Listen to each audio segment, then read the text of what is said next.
আসসালামু আলাইকুম ওয়া রাহমাতুল্লাহি ওয়া বারাকাতুহু। সবাই ভালো আছেন তো? আলহামদুলিল্লাহ, আপনাদের দোয়ায় আল্লাহর রহমতে ভালো আছি।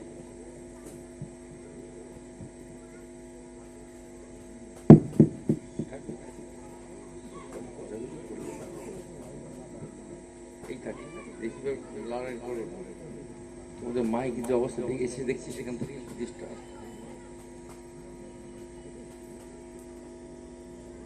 أعوذ بالله من الشيطان الرجيم.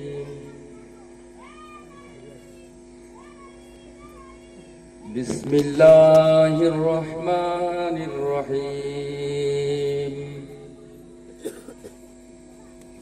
الحمد لله الحمد لله ونحمده ونستعينه ونستغفره ونعوذ بالله من شرور أنفسنا ومن سيئات أعمالنا. من يهد الله فلا مضل له ومن يضلله فلا هادي له. ونشهد أن لا إله إلا الله وحده لا شريك له.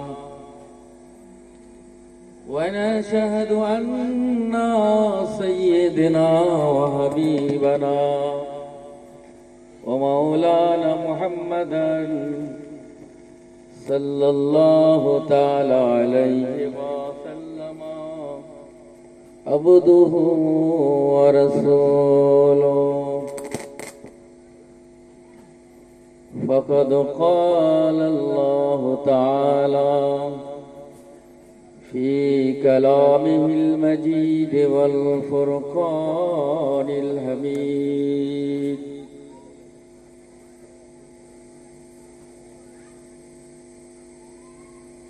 يا أيها الذين آمنوا اتقوا الله حق تقاته ولا تموتن إلا وأنتم مسلمون.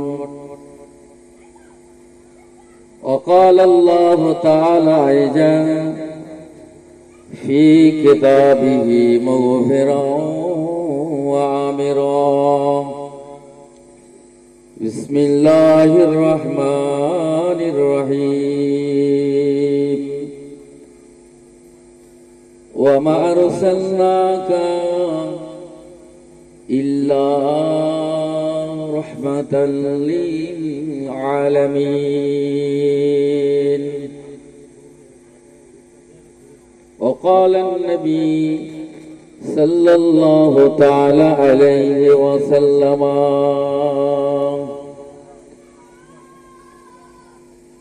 اللهم بارك لنا في رجب وشعبان وبلغنا شهر رمضان. وقال النبي أيضا في حديث الشريف كما قال عليه الصلاة والسلام. وقال الله تعالى أيضا في شان حبيبه إن الله وملائكته يصلون على النبي يا أيها الذين آمنوا صلوا عليه وسلموا تسليما. درود شريف পড়ি। اللهم صل وسلم عليه.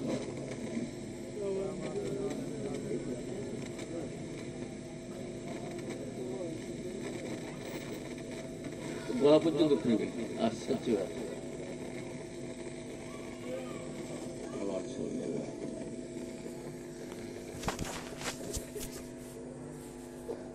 সোনার মদিনা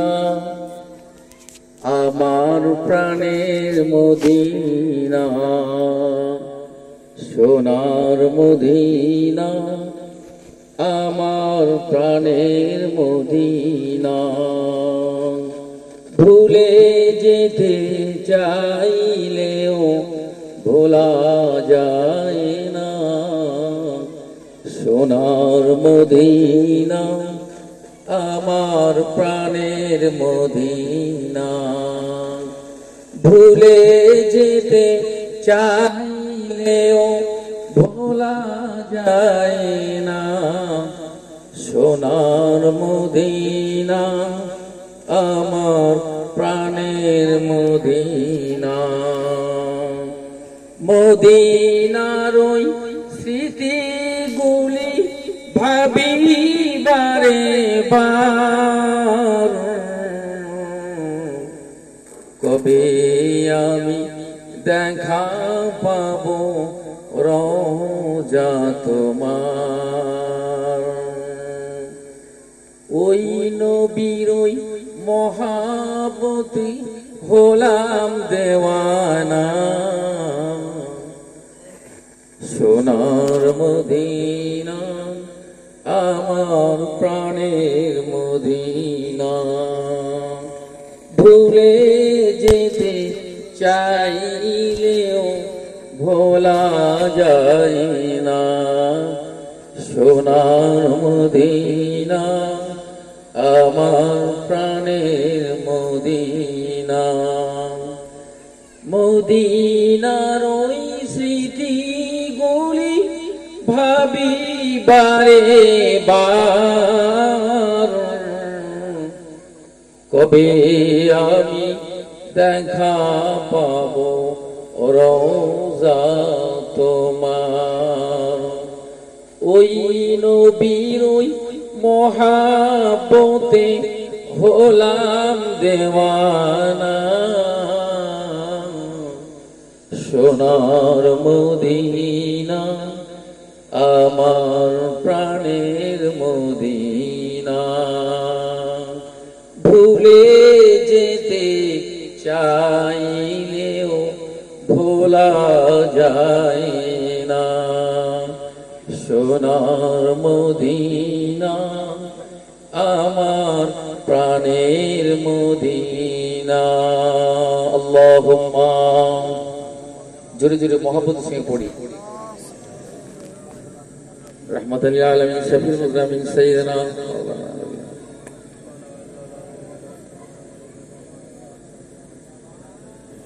ওয়ালা আলি সাইয়্যিদিন।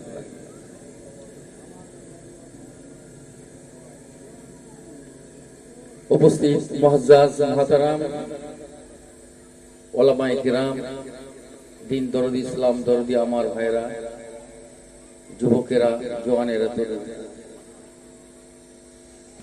পর্দার অবস্থিতা আমার স্নেহময়ী মমতাময়ী মা ও বোনেরা, এই পবিত্র শাবানের চাঁদে কামেল মুর্শিদের হুকুমে আজ এই মুর্শিদুল মজলিস অনুষ্ঠিত হয়েছে।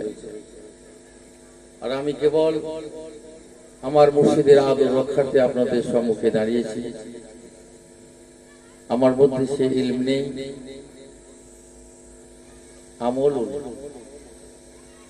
যে আপনারা আল্লাহওয়ালা দিনদার পরেজগারদের সামনে ওয়াজ নসিহত করে শোনাবো, শুধু হুকুম হয়েছে তাই দাঁড়িয়েছি।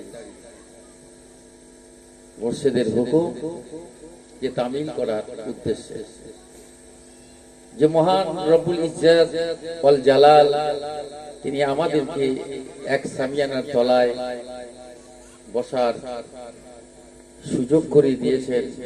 বসতে পেরে মহান রব্বুল আলামিনের দরবারে শুকরিয়া পেশ করি। সকলে বলি জোরে আলহামদুলিল্লাহ।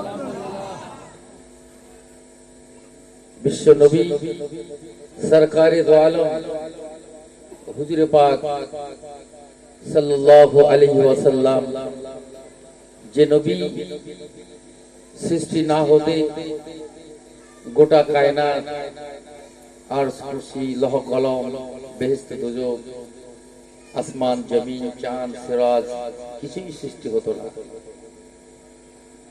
সেই নবী, সেই রাহমাতুল লিল আলামিন এবং শাফিউল মুজনামিন, তার পবিত্র মাজারে অসংখ্য লাখো কোটি দরুদ ও সালাম বর্ষিত হোক।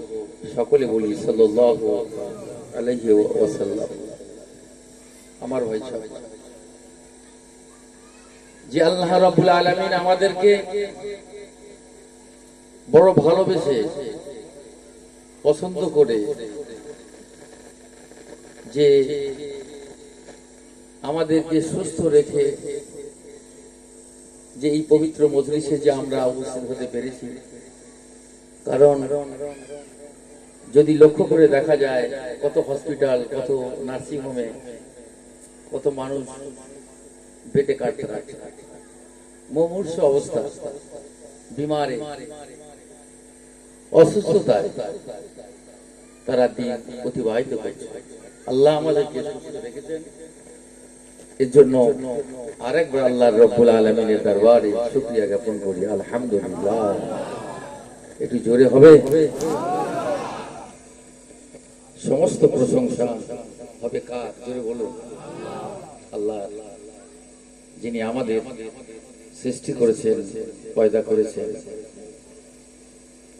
মহান রব্বুল আলামিন। তিনি শুধু আমাদেরকে সৃষ্টি করে ছেড়ে দেননি, তিনি আমাদেরকে প্রতিপালন করছেন। জোরে বলুন। কি খাবেন, কি করবেন, সব তিনি নিরীখ করছেন, সব দেখছেন, পরিচালনা করছেন তিনি রব।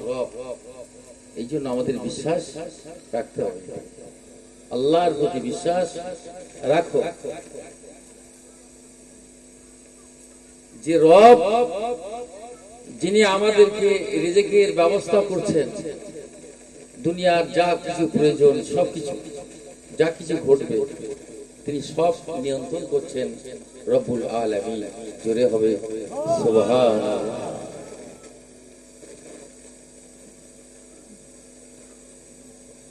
আল্লাহ রব্বুল আলামিন জানালেন, ঘোষণা করলেন,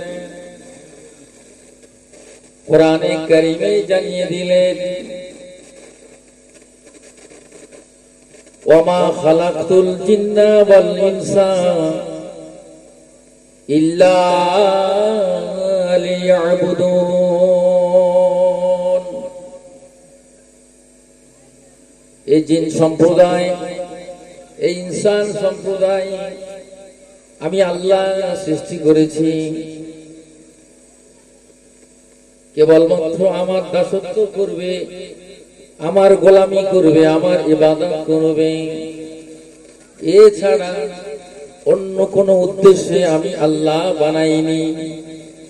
কেবলমাত্র আমি আল্লাহ আমার ইবাদত উপাসনা করবে। জোরে বলুন সুবহানাল্লাহ।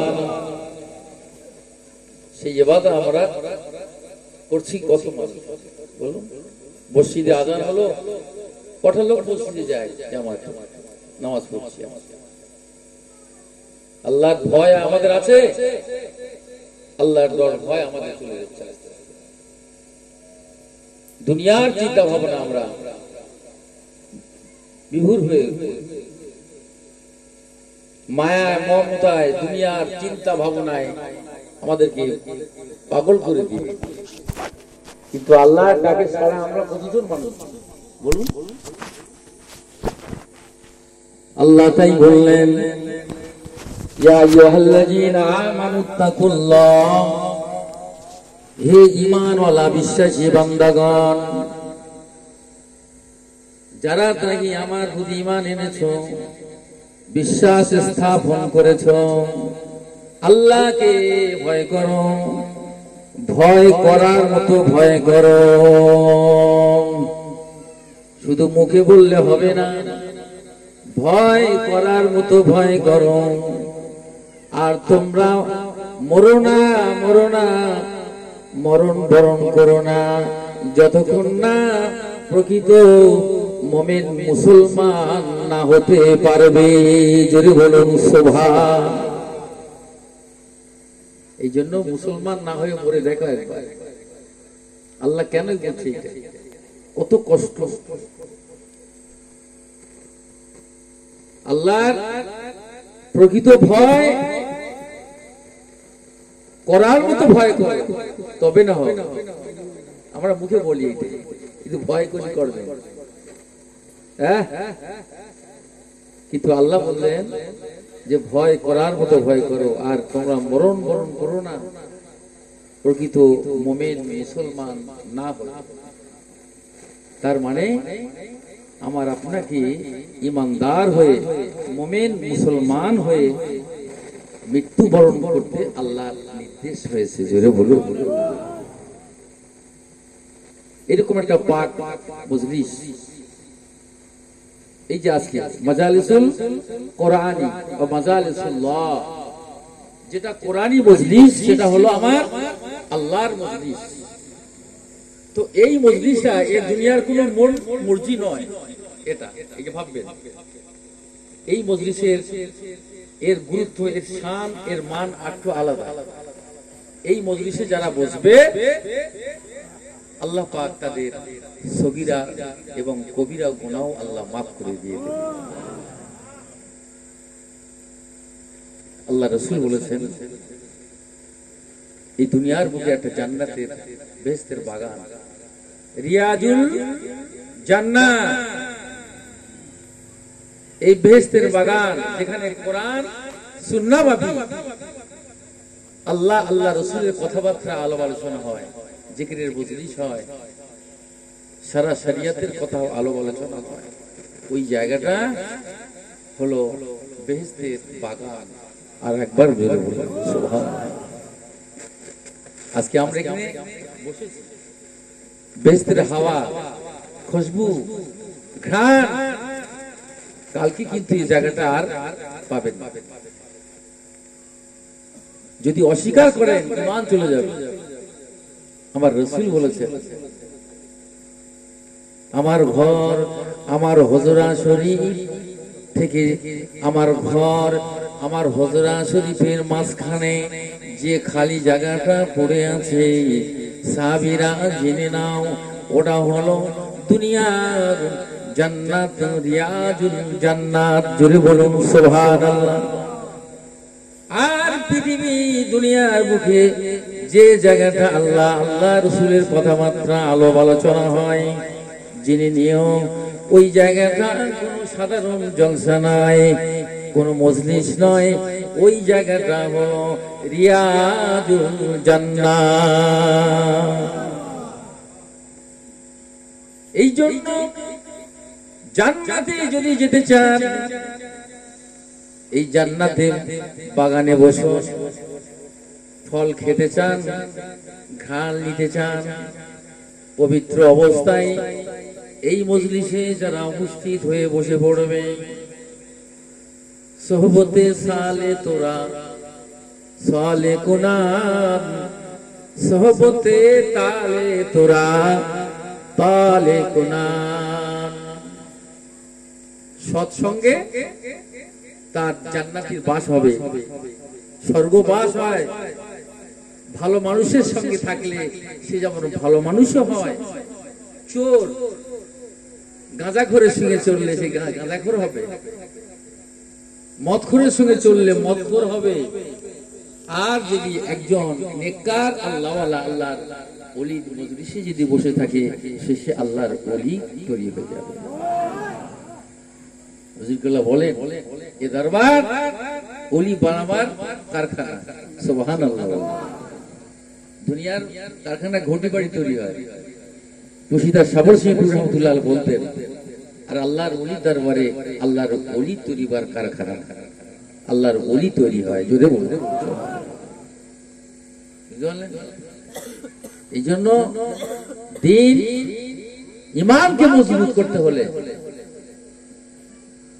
আল্লাহর ওলির দরবার, ওলি আল্লাহর দরবারে যাবে। সঠিক পথ পৌঁছাতে হলে একজন কামেল ওলি আল্লাহর তাবেদারি করতে হবে। তার দরবারে যেতে হবে, নচেত উপায় না। গোলাম হোসেন উপায় নাই, আল্লাহর ওলিকে ধরুন, তিনি সঠিক পথ আপনাকে দেখাবে, এই পথে চলো। হ্যাঁ, যে যে পথের ডেস্টিনেশন হলো জান্নাতুল ফেরদাউস, জোরে বলুন সুবহানাল্লাহ। তারা ভালো কাজের দিকে আদেশ করবে এবং খারাপ কাজ দিকে নিষেধ করবে। জাহান্নামী দিগকে টেনে টেনে বেছে জান্নাতি মানুষ বানাবে এবং হারামখোর দিগকে হালাল জাদা বানিয়ে দেবে, জোরে বলুন। পথ হারা মানুষ দিগকে পথের সন্ধান দিবে সেই আল্লাহর ওলিরা, নায়েবে রাসূল। আল উলামা ওয়ারাসাতুল আম্বিয়া, আল্লাহর হাবিব জানিয়ে গেলেন আমার ওয়ারিস হলো আলেম ওলামারা, নায়েবে নবী যারা হবে, আল্লাহ ওয়ালা যারা হবে, তারাই একমাত্র, তারাই উত্তরাধিকারী, উত্তরসূরি, তার নির্দেশ মতো চলবে, তার হুকুম মতো চলে যাবে, চলবে।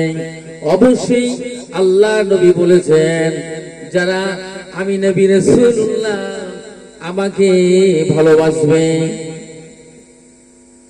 ফাকাত আহাব্বানি, মান আহাব্বা সুন্নতি ফাকাত আহাব্বানি, আমার সুন্নতকে যারা ভালোবাসলো সে যেন আমাকে ভালোবাসলো। ওয়ামান আহাব্বানি কানা মাই ফিল জান্নাহ, আর যে আমার ভালোবাসলো আমি নবী রাসূলুল্লাহ আমার সঙ্গে সে আল্লাহর জান্নাতে যাবে, আল্লাহর জান্নাতে। কিন্তু নবীর আদর্শ থাকা দরকার আমার আপনার, ওলি আল্লাহর মহব্বত আমার অন্তরে থাকা দরকার আছে, তবে হবে, নচেত হবে না। এত সহজ নয়। কি মহব্বত ছিল, কি প্রেম ছিল, কি ভালোবাসা, কি এশ তাদের মধ্যে ছিল বাপ, জানেন? আল্লাহর নবী, বিশ্ব নবী, আমার দয়ার নবী, তিনি কি করলেন? কাবার চত্বরে দাঁড়িয়ে দাঁড়িয়ে বলতে লেগেছেন, এ মক্কার মানুষেরা, তোমরা বলো লা ইলাহা ইল্লাল্লাহ মুহাম্মাদুর রাসূলুল্লাহ, আল্লাহ ছাড়া কোনো মাবুদ নাই, কোনো উপাস্য নাই। হযরত মুহাম্মদ সাল্লাল্লাহু আলাইহি ওয়াসাল্লাম আল্লাহর প্রেরিত রাসূল, জোরে বলুন সুবহানাল্লাহ। তারা সব বিরোধিতা করতে লাগলো, শত্রুতা করতে লাগলো, এ কিভাবে বন্ধ করে দেওয়া যায়। আবু জেহেল, উতবা সাহেবা কাবায় গিয়ে মিটিং করতে লাগলো যে কিভাবে এই কালেমাটা বন্ধ করে দেওয়া যায়। কিন্তু কয়েকটা অফার দাও, মুহাম্মদকে কটা অফার দাও, নিশ্চিত কালেমা বন্ধ হয়ে যাবে। চাচা আবু তালেবকে বলল, ও আবু তালেব, তোমার ভাতিজাকে বলো যদি সম্পদশালী হতে চায় তাকে সম্পদশালী বানিয়ে দেওয়া হবে, সে যদি রাজত্ব চায় তার রাজত্ব দেওয়া হবে, সে যদি সুন্দর নারী চায় সুন্দর নারী তাকে বিবাহ দেওয়া হবে। এই তিনটি অফার দেওয়া হলো। কোন অফারটা? এই তিনটি অফার যদিও চায় তিনটি অফার তাকে দেওয়া হবে।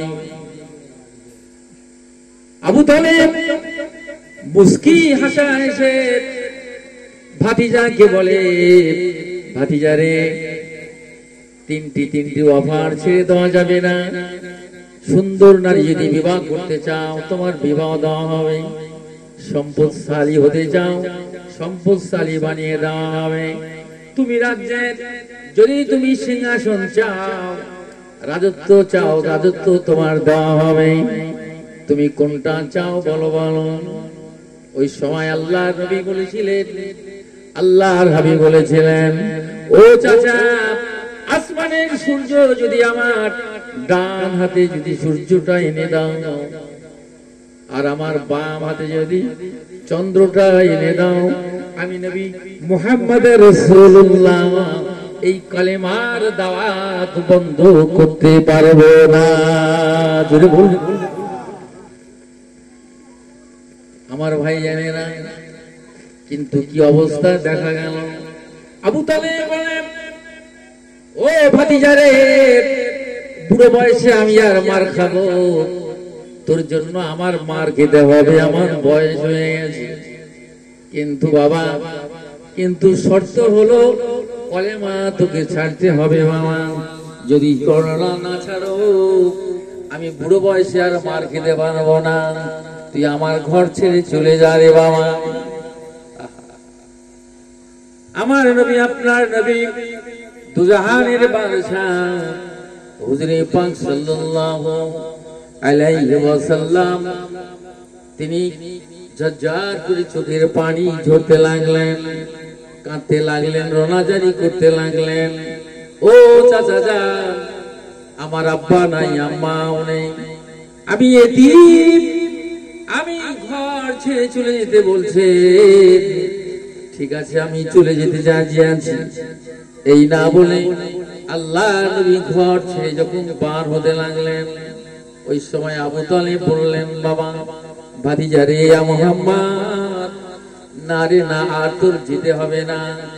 তুই যেটাই বলবি আমি আবু তালেব সেটাই আমি গ্রহণ করে নেব। জোরে বলুন সুবহান। আবু তালেব নিজের ছেলেকে অন্য বিছানায় শুয়ে রেখেছে, আর আল্লাহ রাসূলকে, ভাতিজাকে নিজের জড়িয়ে শুয়ে থাকতেন, নিজের জড়িয়ে শুয়ে থাকতেন, নিজের ভাতিজাকে জড়িয়ে শুয়ে থাকতো, আর নিজের ছেলেকে অন্য বিছানায় শুয়ে রাখতো। তাহলে কত ভালোবাসতেন আবু তালেব। কিন্তু ভালোবাসলে তো হবে না, ইমানি ভালোবাসাটা একটা আলাদা আলাদা ব্যাপার। ইমানি মহব্বত, ইমানি ভালোবাসাটা একটা আলাদা জিনিস। এই ইমানি মহব্বত যদি না থাকে কিছু হবে না। ও সব লৌকিকতা দেখানো, লোক দেখানো ছাড়া আর কিছু। বুঝতে পারলেন?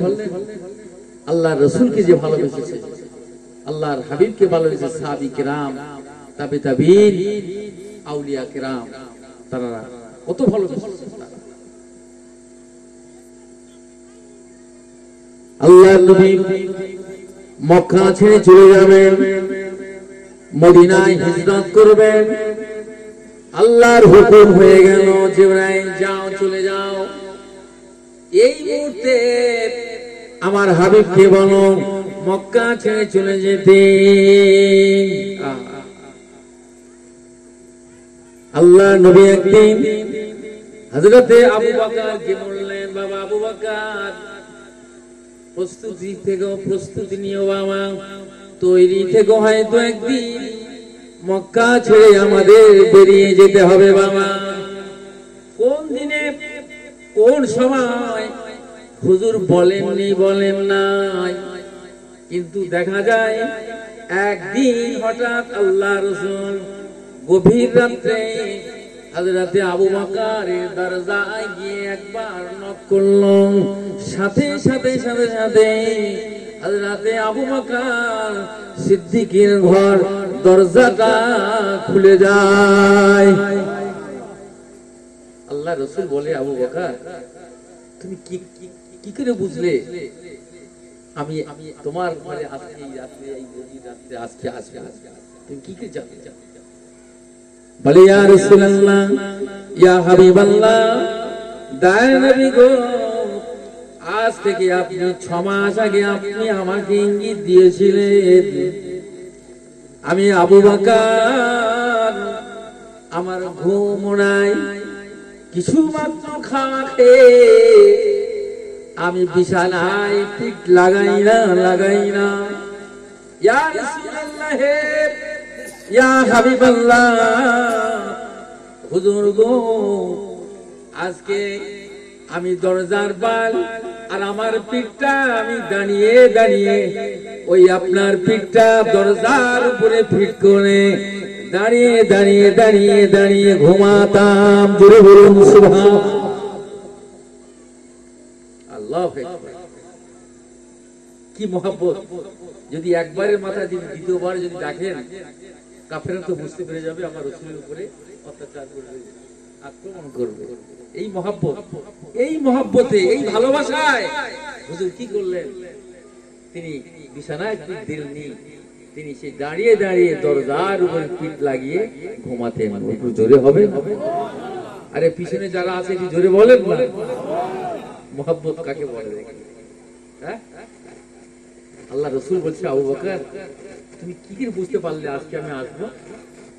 তো হুজুর আপনি সেই বলেছিলেন আজ থেকে 6 মাস আগে, আমি আবু বকর, আমার চোখে ঘুম নাই, আমার চোখে ঘুম নাই, জানি কখন আসবেন কখন আসবেন, আর আপনি এসে গিয়েছেন। জোরে হবে না? হযরত আলী রাদিয়াল্লাহু আনহু হুজুরকে তিনি তার সেই বিছানায় শুয়ে রেখে দিলেন, আর আমানতের মাল যা ছিল, নবী চলে যাচ্ছেন তো, তাও আলীকে বললো সকালে হলে সবাইকে বুঝে দিয়ে দিও। আর কাফেররা সব তাকে বেষ্টন করে ঘিরে নিয়েছে আলীকে। আল্লাহ রাসূল বলেছে, আলী তুমি চিন্তা করো না, তোমাকে একটুও ক্ষতি করবে না, আল্লাহ তোমাকে হেফাজত দান করে দেবে। দেখেন আল্লাহ রাসূলের পাওয়ার আছে। আর কিছু মানুষ আছে এরা বলে রাসূলের সঙ্গে তুলনা করে, বলে বড় ভাই যে তিনি আমাদের মতো ঘর সংসার করেছেন, আমাদের মতো চোখ হাত পা কান নাক, কি আমাদের মতো বড় ভাই যেমন বড় ভাই বলে সম্বোধন করছে। বলুন নাউজুবিল্লাহ। বলুন, বলছে তিনি জান্নাতে যাবেন, কি কে যাবে জান্নাতে কে জাহান্নামে, তিনি তার নিজের খবরও রাখতে পারেন। বলুন নাউজুবিল্লাহ। এই সাধারণ মানুষের মগজে ঢুকাচ্ছে। এই কতগুলো দল বেরিয়েছে, জামাত দল বেরিয়েছে, তার সেই আকীদা নেই তো, সেই ঈমান সে বিশ্বাস তাদের মধ্যে তৈরি হয়। আল্লাহর হুকুম, আল্লাহর মহব্বত, রাসূলের মহব্বত তাদের দিলের মধ্যে তৈরি হয়। আল্লাহর রাসূল তার যে কত বড় পাওয়ার শক্তি কোন নবীকে দেননি। বুঝতে পারলেন? সমস্ত নবীদের সরদার করে লিডার করে পাঠিয়েছেন, আর সমস্ত নবীদেরকে নাম ধরে ডেকেছেন, আর আমার রাসূলকে কোনদিন তার নাম ধরে ডাকেন নাই। জোরে বলে আহা কি সম্মান সুযোগ কথা। তাহা, ইয়াসিন, ইয়া মুজাম্মিল, ইয়া মুদাসসির, ইয়া আইয়ুহান নবী,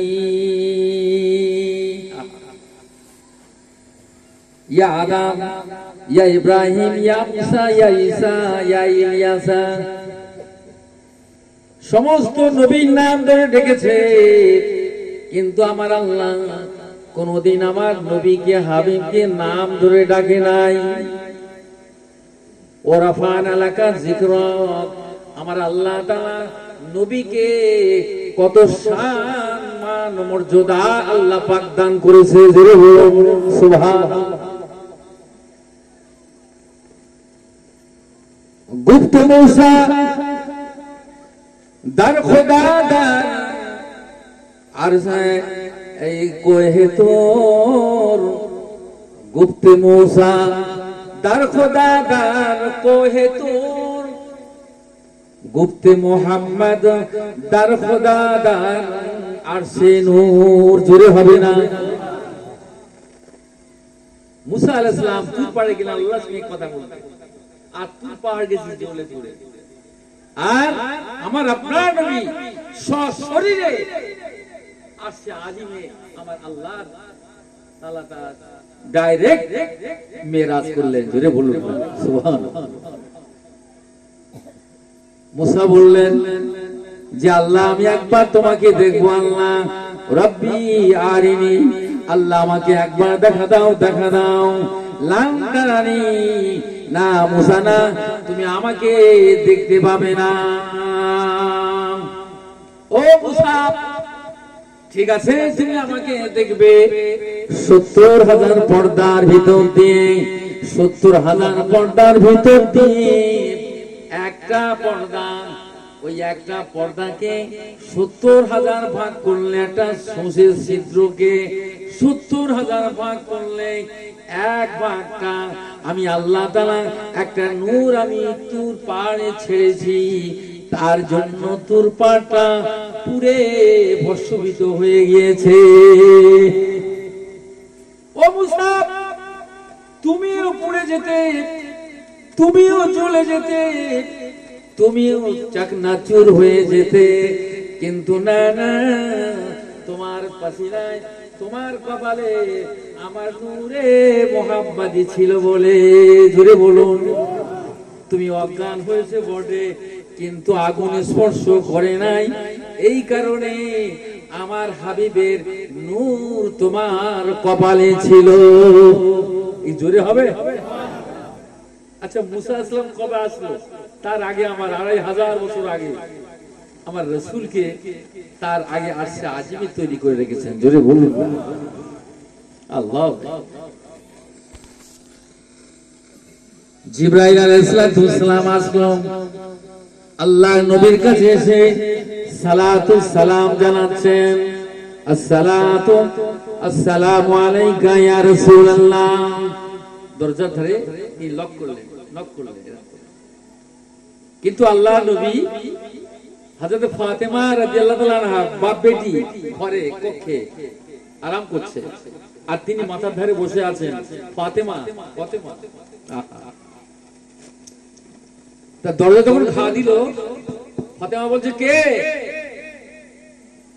তো বলছে আমি আল্লাহর ফেরেশতা হযরত জিবরাইল। বলে চাচা আপনি একটু অপেক্ষা করুন, আমার আব্বা এখন আরাম করছে, জোরে বলুন, ঘুমাচ্ছে, আপনি অপেক্ষা করুন। বলি আমাকে চাচা বললো, বলে আপনি অপেক্ষা করুন। হযরত আদম আসলাম থেকে আর ঈসা পর্যন্ত আমি এত ওহী আমি এনেছি, সব থেকে আমি মুরব্বী, আমি একটা বয়স্ক, আমার ইজ্জত সম্মান অনেক। আরে ফাতেমা বলে কি, চাচা আপনি অপেক্ষা করেন, আমার আব্বা ঘুমাচ্ছে, আরাম করছে। চাচা জি গসা হয়ে গেল, একটু গসা হলো, রেগে গিয়ে। আচ্ছা রেগে গিয়ে আল্লাহ রাসূল ঘুমাচ্ছেন, তিনি জানেন কি জানেন না? জোরে বলুন না, এই খবর কি আল্লাহ রাসূল জানেন? তিনি তো ঘুমাচ্ছেন। তো আল্লাহ রাসূল ঘুমায়, চোখ ঘুমায়, দিল অন্তরটা ঘুমায় না, জোরে বলুন। আল্লাহর হাবিব ঘুম ভেঙে গেল। ঘুম ভাঙার পরে জিবরাইল আলাইহিস সালাম সালাতু সালাম জানালেন, আল্লাহর নবী সালামের জবাব দিলেন, ও ভাই জিবরাইল, একটা প্রশ্ন করব আপনাকে, প্রশ্নের জবাবটা দিবেন কি? ইয়া রাসূলুল্লাহ বলুন বলুন। কি প্রশ্ন? ইয়া আখি জিবরাইল, আপনার বয়সটা কত একবার বলতে পারবেন?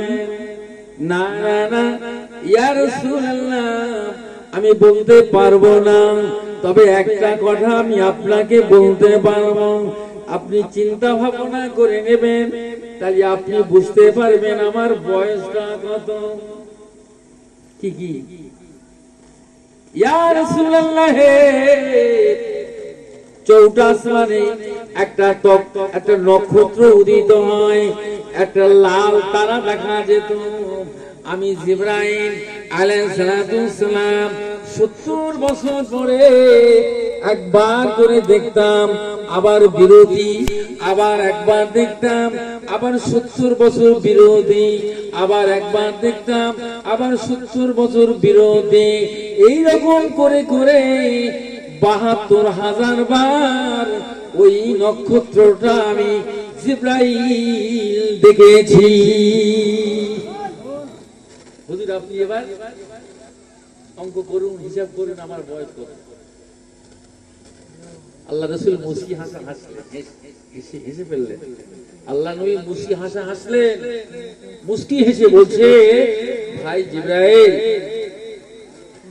এই যে নক্ষত্র তুমি দেখেছো,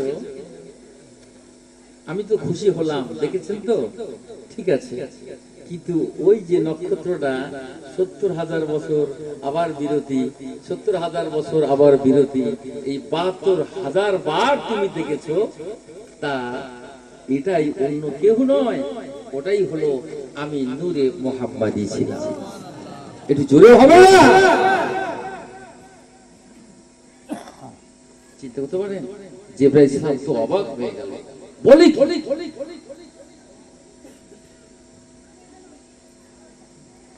এই 72,000 বছর বিরতি, 72,000 বছর বিরতি 73,000 বার দেখেছে, দেখে তো অবাক হয়ে গেল, বলে কি আল্লাহ রাসূল। তখন আল্লাহ রাসূল তখন বলছেন যে জিবরাইল, তবে শোনো, ওটাই হলো আমি নূরে মোহাম্মদী ছিলাম। জোরে বলো। বলে ভাই জিবরাইল, তুমি যে ওহী নিয়ে আসো, কে পাঠায়? বলে আল্লাহ পাঠায়। আল্লাহ কি তুমি দেখেছো? তো বলে না। ও জিবরাইল, আল্লাহ ওহী পাঠায়, তুমি আল্লাহকে এখনো দেখো না। সেই ওহীটা আমি নবী রাসূলুল্লাহ আমার কাছে পাঠানো হয়, তুমি আল্লাহ দেখার তোমার ইচ্ছা জাগে কি জাগে না? জিবরাইল বলেন, ইয়া রাসূলুল্লাহ, আমার দিলে বড় তামান্না হয়, আমি একবার আল্লাহকে আমি দেখতে চাই। একটু জোরে হবে। আমি আল্লাহকে দেখি। আচ্ছা, জিবরাইল আল্লাহকে দেখে, আল্লাহ রাসূল বলছে, তুমি আল্লাহকে দেখেছো? বলে না, আল্লাহকে দেখি নাই। দেখার শখ আছে? বলে হ্যাঁ, ঠিক আছে, চল লা মাকাম, তুমি সায়র করো, ঊর্ধ্বে যাও, চলে যাও, জমিন নাই, মাকাম নাই, কিছু নাই, শুধু শূন্য, শূন্য আর শূন্য, শূন্য আর শূন্য। তিনি কি করলেন? আল্লাহ রাসূলের কদমে চুমো খেয়ে, আল্লাহ হাবিবের কদমে চুমো খেলেন, লা মাকামে চলে গেলেন। আরো কুরসি, লৌহ, কলম সব ভেদ করে আরো ঊর্ধ্বে, আরো ঊর্ধ্বে, যে কোনো মাকাম নাই, কোনো মাকান নাই, কোনো জমিন নাই, শূন্যে শূন্যে গিয়ে দেখছেন যে জমিনেতে আল্লাহ রাসূলের কদম জমে গেলেন। আবার সেখানে গিয়ে দেখছে আল্লাহ রাসূলের সেই নূর মোবারক। জোরে হবে না? আল্লাহ রাসূল বললেন, ও জিবরাইল, তুমি গোসা হয়ে গেছো। আমার কন্যা ফাতেমা বলেছে, চাচা জান বলেছে বলে একটু গোসা হয়েছে। যদি আমি হিসাব করি, ও আল্লাহর ফেরেশতা জিবরাইল, ইয়া আখি জিবরাইল, আমি নবী রাসূলুল্লাহ যদি হিসাব করে দেখি, তাহলে আমার কন্যা ফাতেমা তোমার মুরব্বী হয়ে যাবে। জোরে হবে না? বুঝে সুঝে কথা বলবেন, হ্যাঁ, যাত্রার সময় বেশি কথা বলতে চাও না। না, আমি বেশি নামাজি অজিবা খান, আমি বেশি বেশি দরবারে যাই, মুখ বেশি খুলি নাকি, এইসব চলবে না। কার কি দরজা দিয়েছেন, কার কি মর্তবা দিয়েছেন, মর্যাদা দিয়েছেন, পাওয়ার শক্তি আল্লাহ পাক দিয়ে রেখেছেন। আল্লাহ পাক যদি একবার বদদোয়া দেয়, ব্যাস ফিনিশ হয়ে যায়। যাতা বলতে যাবে না, জানলেও বলতে যেও না। আল্লাহ রাসূল বলছে, জিবরাইল, যদি আমি হিসাব করে দেখি, তাহলে আমার কন্যা ফাতেমাও তোমার মুরব্বি হয়ে যাবে। জোরে বলুন সুবহানাল্লাহ। তিনি আমার জিবরাইল ছিলেন, মুরব্বি হয়ে যাবে ফাতেমা। রাসূলের তার আওলাদ, তারা কত দরজা। যিনি বলেছেন, যারা রাসূলকে ভালোবাসলো তারা আল্লাহকে ভালোবাসলো। জোরে বলুন। যে সুন্নতকে ভালোবাসলো, আল্লাহ রাসূলকে ভালোবাসলো, আর যে রাসূলকে ভালোবাসলো সে আল্লাহকে ভালোবাসলো। যারা হাসান হোসেনকে ভালোবাসলো, আল্লাহ রাসূল বলছে সে যেন আমাকে ভালোবাসলো। আর যারা হাসান হোসেনকে দুশমনি করলো, সে যেন আমার সঙ্গে দুশমনি করলো। আর যারা আমাকে দুশমনি করলো, সে আল্লাহর সঙ্গে দুশমনি করলো। বলুন নাউজুবিল্লাহ। হ্যাঁ, সাবধান হয়ে যান। আল্লাহ রাসূলের এবং কামেল মুর্শিদের হুকুমের উপরে ফরমান বারদারি হয়ে যান। তাই আল্লাহ রাসূল দোয়া করতেন সবসময়ের জন্য। কি করতেন?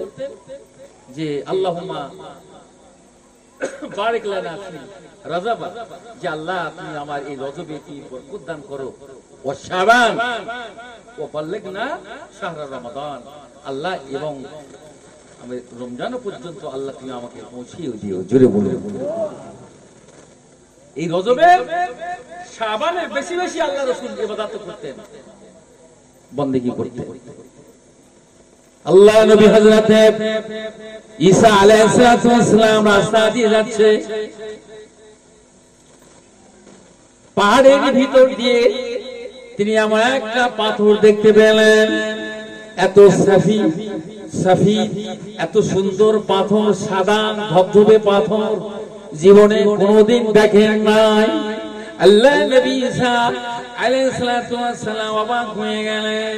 ওই সময় বলতে লাগলেন, হায় রে, এই পাথরটা এত সুন্দর পাথর, পৃথিবীতে এমন পাথর আর পৃথিবীতে কোথাও নাই। আমার আল্লাহ তাআলা জিবরাইল মারফতে বানিয়ে দিয়ে দিলেন।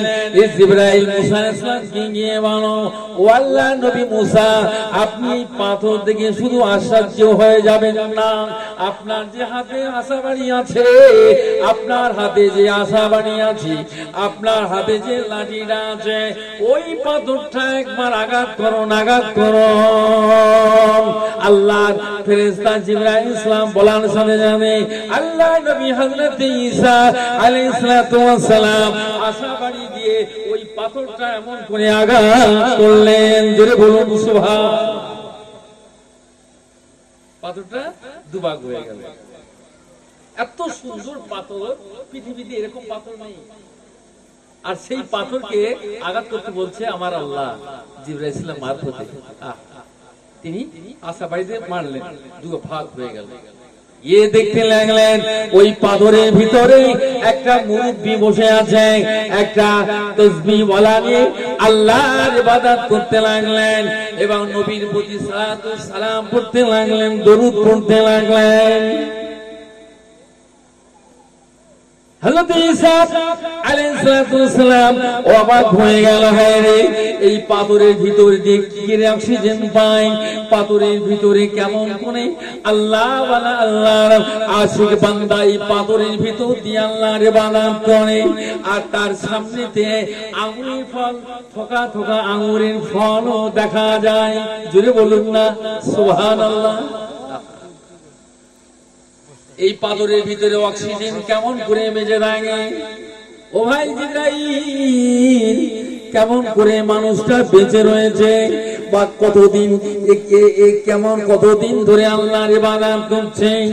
আল্লাহর ফেরেশতা জিবরাইল বললেন, ও আল্লাহ নবী, ও আল্লাহ নবী ঈসা আলাইহিস সালাম, আপনি জিজ্ঞাসা করুন, জিজ্ঞাসা করুন, আপনি জিজ্ঞাসা করুন, ও আপনি বলে দেবেন। বলে ও কথা বলতে পারবে নাকি? কিন্তু পাথরের মতো দেখছি। বলে হ্যাঁ, আপনি জিজ্ঞাসা করুন। ও আল্লাহর বান্দা, আপনি এই পাথরের ভিতরে আল্লাহর ইবাদত করতে লাগলেন, আপনি এমন করে তাসবিহ তেলাওয়াত করছেন, আল্লাহ নবীর প্রতি দরুদ পড়তে থাকেন, আপনি কত বছর ধরে আপনার আল্লাহর ইবাদতে মশগুল আছেন। আল্লাহর বান্দাটা তখন বলতে লাগলো, ও আল্লাহ নবী, ও আল্লাহ নবী ঈসা, তবে শুনে রেখে দাও, জেনে রেখে দাও, আমি 400 বছর ধরে এই পাথরের ভিতরে আল্লাহর ইবাদত করছি। জোরে হবে না? আল্লাহর ইবাদত পাথরের ভিতরে। আর আমরা বলি ওর ভিতরে কোনো অক্সিজেন নেই, কি করে বাঁচবে, খাওয়া দাওয়া আঙুর পাচ্ছে কোথায়? আল্লাহর তরফ থেকে বেহেশতের খানা ওই পাথরের ভিতরে আল্লাহ চাইলে, ইচ্ছা করলে দিতে পারে কি পারে না? জোরে বলুন, পারে। ফাউলুল লিমা ইউরিদ, আল্লাহ যা খুশি তা করতে পারে। আল্লাহ ইন্নাল্লাহা আলা কুল্লি শাইইন কদির, কথা বলতে বলতে তো তখন হযরতে নবী বললেন, দেখো তাহলে সব থেকে বুজুর্গ এই মর্তবা পৃথিবীতে যদি আল্লাহর আবেদ থাকতে হয়, ইবাদত বুঝার এবং সবের অধিকারী একমাত্র এই আল্লাহর এই প্রিয় বান্দা। জোরে বলুন না সুবহানাল্লাহ। আমার আল্লাহ ওই সময় জিবরাইল ইসলামকে জানিয়ে দিলেন, ও জিবরাইল আমার নবীকে বলো, না না না না, ওই যে পাথরের ভিতরে যে আমার বান্দাটা আমার ইবাদত করছে, 400 বছর ধরে ইবাদত করছে, তার থেকে বেশি সওয়াব অর্জন করবে যে আপনার কিনা ফিলাই নিসফি শাবান, যারা শাবান মাসের 15 তারিখে যারা একটা রোজা রাখবে, ওই লাইলাতুল নিসফি শাবান, ওই আপনার একটা রাতে জাগরণ করবে, জানান আল্লাহর ইবাদত করবে, জানান পবিত্র মুসাল্লার পাটিতে দাঁড়িয়ে আল্লাহর ইবাদত করবে, তাসবিহ তেলাওয়াত করবে, তওবা করবে, দোয়া করবে, কাঁদাকাটি করবে, আল্লাহর দরবারে দোয়া চাইবে। ওই একটা রাত আপনি যদি জাগরণ করে, ওই ব্যক্তি 400 বছর যে ইবাদত করবে, তার চেয়ে বেশি সওয়াব তার নামে আমলে আল্লাহ দান করে দিবে। এই শাবানের 15 তারিখে একটা ওই রাত রজনীতে আল্লাহর ইবাদত যারা করবে, রোজা রেখে রাখবে, আল্লাহর সান্নিধ্য পাবে, আল্লাহর জবানি খুশনাদি হাসিল করার জন্য ওই রাতের গভীর রাত্রে আল্লাহ আল্লাহ করতে থাকবে। আমার আল্লাহ তাআলা বলবে, বান্দা গুনাহ করেছিস, ফিরে আয়, লা তাকনাতু মির রাহমাতিল্লাহ, আমার রহমত থেকে নিরাশ হোস না, বান্দারে আয় আয়, ফিরে আয়, ফিরে আয়, আমি গফুরুর রহিম, আমি দয়াবান দয়াবান, তোর জীবনের গুনাহ আমি আল্লাহ মাফ করে দেব। তওবা কর। গভীর রাত্রে কিছু কিছু আল্লাহ আমাদের রাত দিয়েছেন, হ্যাঁ রজনী দিয়েছেন, দিন দিয়েছেন, লাইলাতুল কদর, এই শবে বরাত, এই সমস্ত আমাদেরকে ঘুরতে হবে, অনুসন্ধান করতে হবে, তালাশ করতে হবে, তাহলে তো আমরা পেয়ে যাব। তাই জামানার কামিলিন ওলি আল্লাহগণ সব সময়ের জন্য আজকে আমরা সেই আল্লাহকে পাওয়ার জন্য যে প্রসেসটা তিনি বলে দেন, বাবা তোমরাও 2, 5টা 10টা এই শাবানের রোজাও রেখে দিবে। জোরে বলে, এই যে রবি সোম মঙ্গল অন্তত 3টে রাখবে, হুজুরুল্লাহ বলে দিচ্ছেন কেন? তোমরাও আল্লাহ আল্লাহ আল্লাহ ওয়ালা হয়ে যাবে, আল্লাহর আশিক বান্দায় পরিণত হয়ে আল্লাহর জান্নাতে চলে যেতে পারবে। জোরে বলুন। এই যে মাস আল্লাহ এত বরকতপূর্ণ দিয়েছে আমাদের এই মাস, বুঝতে পেরেছেন না?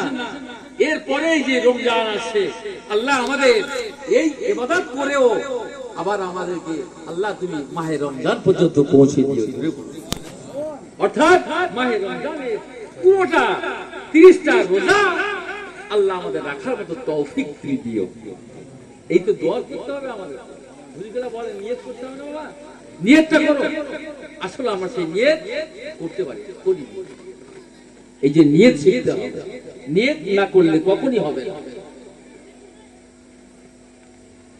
হযরত খলিফাতুল মুসলিমিন আবু বকর সিদ্দিক রাদিয়াল্লাহু তাআলা আনহু, ও ভাই জানেনা, আল্লাহ নবী একদিন তার স্বপ্ন দেখাচ্ছেন। কি স্বপ্ন? তার কক্ষে আসলেন, ঘরের মধ্যে ঢুকলেন।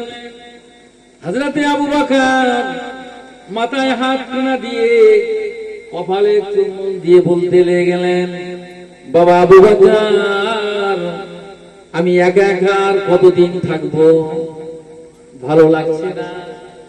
আবু বকর তুমি চলে এসো, আমি আমার পাশে আসার জন্য তোমাকে দাওয়াত করে গেলাম। আল্লাহর নবী আবু বকরকে দাওয়াত করে যাচ্ছে যে আমার আর একা একা ভালো লাগছে না, একা একা কতদিন থাকবো, এসো আমার কাছে এসো। হযরত আবু বকর সিদ্দিক রাদিয়াল্লাহু তাআলা আনহু স্বপ্ন দেখার পরে ফজরের জামাতের শেষে হুজুর চোখ দিয়ে তাস করে পানি গড়িয়ে যায়। হযরত উমর বলেন, হুজুর আপনি কেন কাঁদছেন, কেন কাঁদছেন? আপনাকে কেউ দুঃখ দিয়েছে, কেউ আপনাকে গালি দিয়েছে নাকি? বলে না। তবে কেন কাঁদছেন পরে বলবো। নামাজ হয়ে গেল, দোয়া মুনাজাত শেষ হয়ে গেল। হযরত আবু বকর বলে, হযরত আবু বকর ওমরকে বলতে লেগেছে, ভাই ওমর রে, আল্লাহ নবী আমার শোয়ার কিছু আগে, ঘুমাবার কিছু আগে আমার নবী আমার কাছে এসে আমার মাথায় হাতখানা দিয়ে বলতে লাগলো, ও আবু বকর, আমি নবী একা একা, তুমি এসো এসো আমার কাছে চলে এসো, আমার কাছে আসার জন্য তোমাকে দাওয়াত করে গেলাম।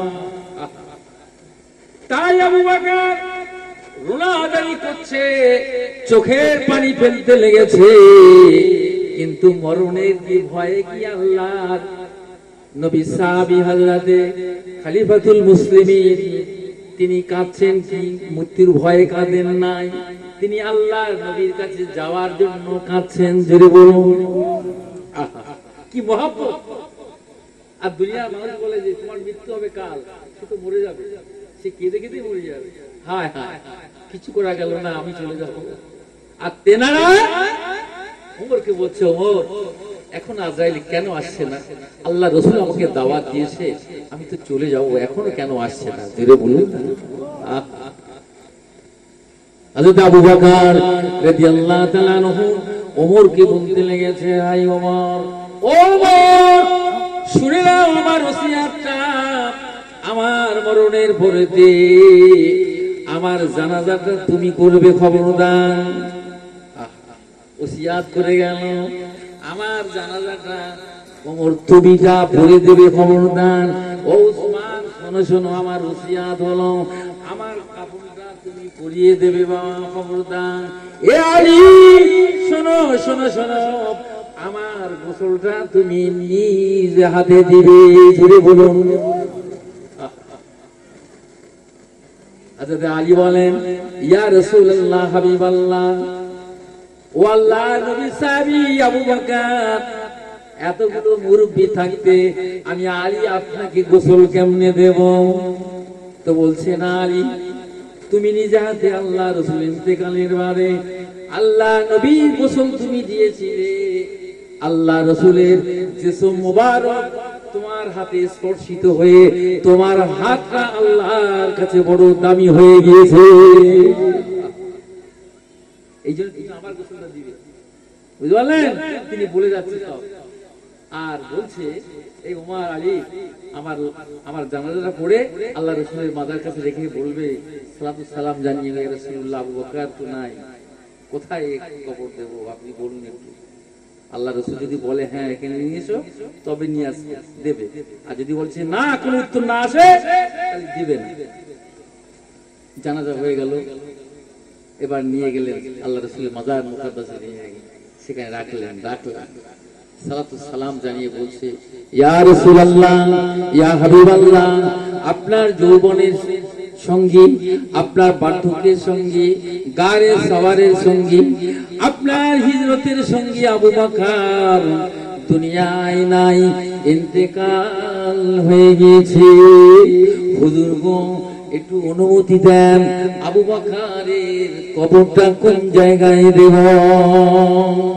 কোনো আওয়াজ নাই, কোনো আওয়াজ আসে না। একবার দুবার তিনবার বলা হলো, আওয়াজ আসে না, আসে না। হযরতে উমর, হযরতে আলী সাহাবীরা এবার তিনি খাটিয়া তুলতে লাগলেন। আবু বকরের লাশ মোবারকটা তুলবেন কি হঠাৎ করে আল্লাহ নবীর মাজার মুকাদ্দাসটা একটা থরথর থরথর ভাব, একটা থরথর থরথর করে কাঁপতে শুরু করে দেয়। জোরে বলুন, আর একবার জোরে হবে না। ওই মাজার মুকাদ্দাস ভিতর থেকে একটা আওয়াজ ভেসে আসে, একটা নূরানি আওয়াজ, একটা মধুর আওয়াজ, একটা কি সুন্দর আওয়াজ ভেসে আছে। ও আদখিল হাবিবা মাল্লাহ হাবিবে, চিৎকার দিয়ে বলেন সুবহান। ও ওমর রে, ও আলী রে, নিয়ে যেও না, নিয়ে যেও না, নিয়ে এসো, নিয়ে এসো, বন্ধু বন্ধুর কাছে নিয়ে এসো, আমার বন্ধু আমার পাশে ঘুম পুনিয়ে দাও। জুড়ে হবে না সুবহান। কি সাধনা করেছে তারা।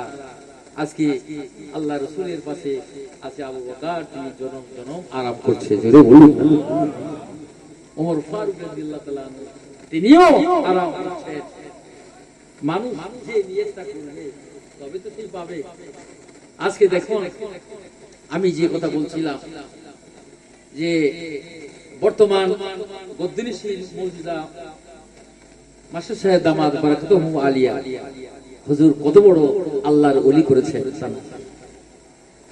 আর পুশিদা শামুল শিবপুর রাহমাতুল্লাহ আলাইহি তৎকালীন তিনার পিরিয়ডে হুজুরের যে একটা পরীক্ষাও ছিল, হুজুর বললেন যে মাস্টার সাহেব লিখতে হবে, শুধু বলছেন লিখতে হবে।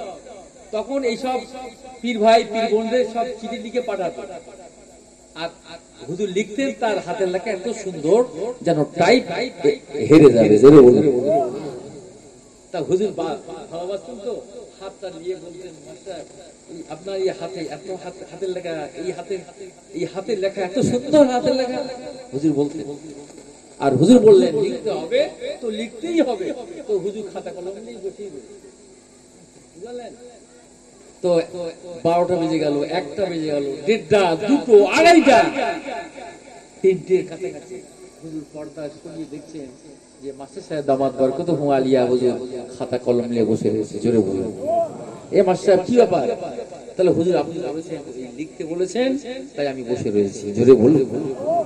কি মুর্শিদের তাবেদারি, ফরমান বরদারি বলে, এটা হলো পরীক্ষা।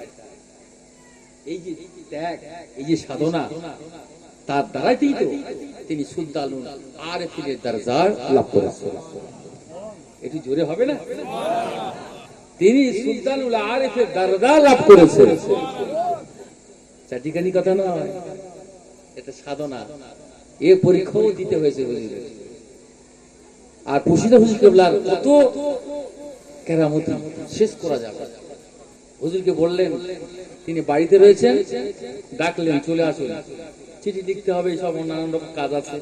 তো হুজুর আমি যাব, আমার শরীর তো খুব অসুস্থ, যাবো কি করে, পায়খানা, হাতের পানি শুকায় না। তো হুজুর বলছে আপনি চলে আসুন। তখন বিবি ছেলেরা সবাই বলছে আপনি যাবেন কেমন, আপনার তো পায়খানা, এইটা শরীর খারাপ, যাবেন কি? তো বলছে না, মুর্শিদ যখন আমাকে ডেকেছে ইনশাআল্লাহ তাআলা সব ঠিক হয়ে যাবে। জোরে বলুন। তিনি চলে গেলেন, ব্যাগপত্র কাঁধে আর নিয়ে ট্রেনে চেপে গেলেন, দরবারে গেলেন। তিনি বলছে যে মুর্শিদ যখন আমাকে ডাক দিল, কিন্তু ওই রাস্তায় একটু পায়খানা তো দূরের কথা, একটু পেশাবের বেগ পর্যন্ত হতে হয়। আল্লাহর ওলি, আল্লাহর ওলিরা কিভাবে, এই জন্য আল্লাহর ওলিদের যে তাদের যে কেরামতি আছে, এরা শিক্ষা আমাদের নিতে হবে। আর তারা যে সেটা আমাদের জন্য কল্যাণময় হয়, বরকতপূর্ণ হয়ে যায়। জোরে বলুন না সুবহানাল্লাহ। কিন্তু আমরা সেটা মানতেই পারি। আমার বাবাজি ভাইয়েরা, যুবকেরা, জওয়ানেরা, তরুণেরা, ও পর্দানিশী মা বোনেরা, কি আপনারা শুনবেন? তো মা বোনেরা কি শুনবে? আর তাদের তো তাবারু খাওয়া চলতেছে, তাই তো? তাবারু খাওয়া হচ্ছে নাকি? মেয়েদের খাওয়ানো হচ্ছে? তাহলে এবার শেষ করে দেবো, আমাদের হবে নাকি? আমরা এগিয়ে যাবো কি ভাই, তাই তো? হ্যাঁ, বেশি আপনি আবার প্রত্যেক দিন আছে। আবার আমার আমার ভাই বাড়িতে কালকে আসবো, আবার আপনাদের সবার দাওয়াত থাকবে। এই পরিসরে আমার বাড়িতে আমরা কালকে আসবো, এই গুণাগার আসবে। আসতে হবে আসতে হবে। তুই যাই হোক, আল্লাহ বাঁচে রাখলে অনেক ওয়াজ নসিহত শুনবো মুর্শিদের মেহেরবানিতে। বলি আল্লাহ মজলিস কিয়ামত পর্যন্ত জারি থাকবে, বলুন ইনশাআল্লাহ তাআলা। এই হাক্কানি আঞ্জুমান কিয়ামত পর্যন্ত জারি থাকবে, বলুন ইনশাআল্লাহ তাআলা। এই শোনা শেষ হবে না।